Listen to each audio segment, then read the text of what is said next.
هذا البنزين، وهذا نعم البنزين بنزين السيجاره.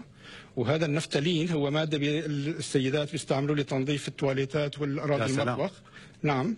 وهذا الماليتول ماده تستخدم في قتل او التخلص من الجرذان.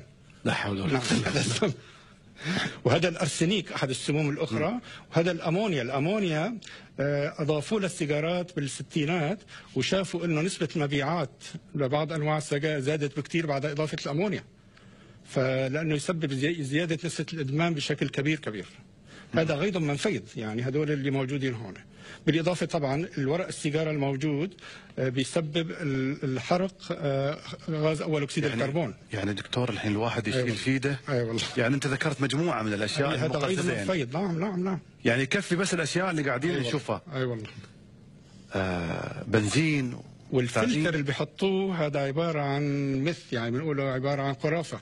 هذا لا يفلتر هذه الامور كلها تصل الى رئه المدخنين باشكال متفاوته. واحنا نستسهل ونحطيها في فمنا وندخن. نعم. ندخن بنزين. اي والله، بنزين ونفتالين وارسنيك وامونيا وكله.